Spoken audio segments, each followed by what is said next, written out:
ज्येष्ठ पत्रकार संजयजी भोकरे यांना विधान परिषदेवर संधी द्या. मराठी पत्रकार संघ गडचिरोलीच्या वतीने राज्यपाल व मुख्यमंत्र्यांना निवेदन सादर. महाराष्ट्र राज्य पत्रकार संघाचे संस्थापक तथा ज्येष्ठ पत्रकार संजयजी भोकरे हे महाराष्ट्रातील एक शिक्षण तज्ज्ञ, क्रीडा क्षेत्रातील छत्रपती क्रीडा पुरस्कार विजेते, याबरोबरच ते थोर समाजसेवक आहेत. ते अनेक वर्षांपासून पत्रकारिता क्षेत्रात कार्यरत आहेत. त्यांनी महाराष्ट्र राज्य मराठी पत्रकार संघाच्या माध्यमातून पत्रकारांना न्याय मिळवून दिले आहेत. मराठी पत्रकार संघात आघाडीचे चॅनल, दैनिकांचे संपादक, वृत्तसंपादक, ज्येष्ठ पत्रकार, बातमीदार, वार्ताहर जोडलेले आहेत.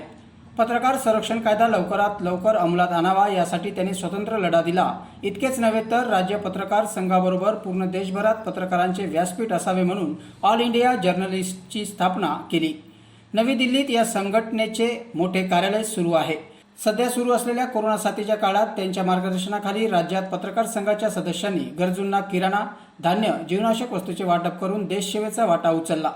त्यांच्यासारख्या व्यक्तीची विधान परिषदेवर सदस्य म्हणून नियुक्ती झाल्यास महाराष्ट्रातील अनेक समस्या सुटतील, महाराष्ट्राचा विकास होईल, तसेच शिक्षण क्षेत्राचा आणि प्रसार माध्यमातील तमाम जनतेला न्याय मिळेल. त्यामुळे संजयजी भोकरे यांची विधान परिषद सदस्य पदावर नियुक्ती करण्यात यावी या मागणीसाठी संपूर्ण राज्यभरातील पत्रकारांकडून राज्यपाल आणि मुख्यमंत्री यांना निवेदने देण्यात येत आहेत.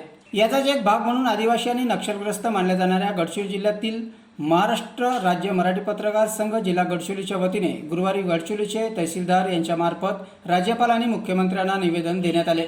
यावेळी जिल्हाध्यक्ष रूपराज वाकोळे, मोहनीश चिपिये, जगदीश कन्नाके, रितेश वासनिक, राजेंद्र सहारे, हस्ते भगत, श्रावण वाकोळे, अंकुश इंगळे उपस्थित होते. न्यूज हलचल ब्युरो.